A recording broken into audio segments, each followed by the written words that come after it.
Perfeito. Esse caso é um caso que vem sendo, né, observado e analisado por uma série de instituições. Ele tem sido um dos casos gerados agora, né, por conta de capital político das eleições do Brasil. Para você ter uma ideia, Marcelo, para a gente falar do caso de El Salvador, um estudo inglês apontou que 26% da população brasileira, a gente está falando de mais de 50 milhões de pessoas, vivem em áreas dominadas por facções criminosas. Ou facções ou milícias, ou seja, um a cada quatro brasileiros está morando num lugar em que há controle territorial por essas facções. Então, essa realidade é uma realidade escancarada que a gente precisa enfrentar. O que El Salvador fez? E El Salvador é um dos países mais violentos do mundo, né, taxas de homicídio altíssimas.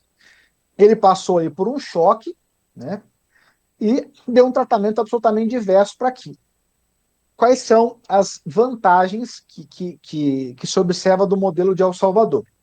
Um controle rigoroso pelo Estado do cumprimento da pena, a não permitir que esses grupos ditem regras, pelo menos é a propaganda, né, que eles oferecem. Eu não fui lá ainda, então não conheço, eu estou vendo o que acaba sendo divulgado.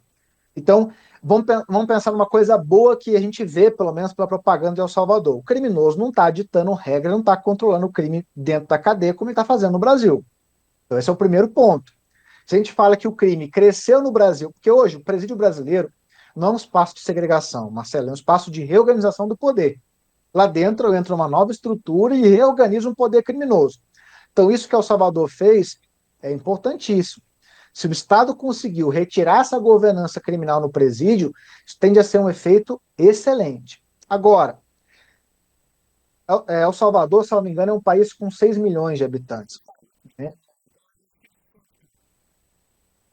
É uma realidade muito recortada, é um território, do ponto de vista geográfico, pequeno.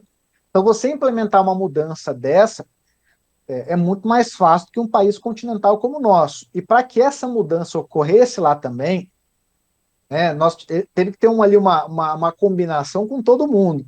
Então, ali teve destituição de membros da Suprema Corte lá do país, do Legislativo, todo mundo teve que estar engajado. Hoje eu estava numa reunião aqui de um conselho de Estado que eu faço parte em Minas, e uma colega magistrada falou, ela fez uma alegoria que eu achei interessante. Ela falou: olha, vamos pensar na realidade prisional brasileira. É um carro atolado. É um carro atolado. Só que se todo mundo não estiver empurrando o carro pelo mesmo lado, então as polícias, o judiciário, o legislativo, etc., a população, nós não vamos sair desse atoleiro. Então, El Salvador também traz essa propaganda positiva, pelo menos do que a gente ouve, porque tudo estava convergindo, todo mundo estava ali apoiando, né? Ou pelo menos pensando igual. No Brasil, fazer uma reforma dessa, você não consegue nem tirar do papel, né?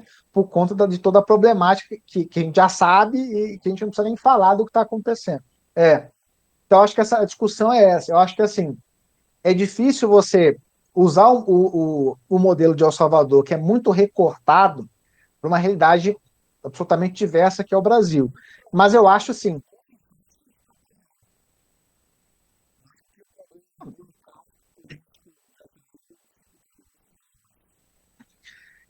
é o que eu falo, a principal bandeira política nossa hoje, Marcelo, tanto para um aspecto ou outro, é a legislação. Vamos aumentar a pena, vamos fazer isso, etc. Só que o nosso problema, quando a gente fala de crime organizado de facção, está dentro dos presídios.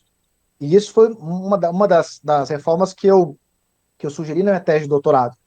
Se a gente não investir na gestão da profissionalização do nosso presídio, você pode colocar a prisão perpétua, 300 anos de prisão, que o fenômeno vai continuar sendo o mesmo.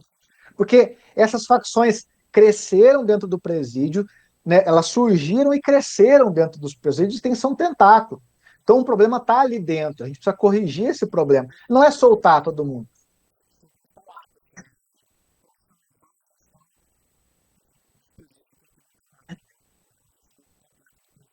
Eu penso assim, em algumas pontas da lança. Uma ponta da lança é o básico, que é o óbvio que precisa ser dito, prevenção primária. O Brasil precisa investir de forma séria, médio e longo prazo na raiz do problema. Saúde, educação, infraestrutura, lazer, bem-estar. Né? 9 em cada 10 dos nossos presos, Marcelo, estão presos por crimes que a gente chama no direito de crimes aquisitivos, ou seja, crimes que guardam algum tipo de aspiração patrimonial na sua essência. Basicamente, as pessoas são presas no Brasil por crimes patrimoniais, por tráfico de drogas e por homicídios, e uma parte desses homicídios está vinculado também à disputa por ponto de tráfico de drogas. Então, claro, do ponto de vista a médio e longo prazo, melhorar a qualidade de vida da nossa população é um importante remédio contra o crime organizado. Mas não só isso, a gente tem um problema que está batendo na nossa porta. Então, a gente tem que investir em gestão prisional, em melhoria da execução penal, que é aquilo que a gente estava discutindo, a sensação de impunidade, porque o cara comete um crime grave e ele volta a progredir em pouco tempo. E também precisamos investir, né, na contabilidade estatal. O Estado não pode fingir que essas coisas acontecem, que ele é um inimigo. O problema está dentro do Estado também, está dentro da corrupção dos seus integrantes. E aqui nós estamos falando desde o policial, que é fácil falar da corrupção do policial. Pô, nós temos, né, só no estado de São Paulo, 40, 50 mil policiais militares que lidam diariamente com o problema. Então é claro que você vai ter maçã podre dentro dessa realidade. O nosso problema é muito pior do que isso, né? Os atuais escândalos do Brasil apontam que o nosso problema, mesmo do crime organizado, é muito pior e o exemplo vem de cima.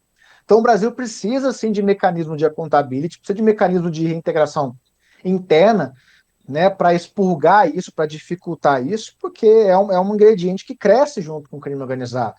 Você concorda com o traficante de droga produzir a droga, trazer para o território brasileiro, colocar dentro de um porto, num container, mandar para fora? Porra,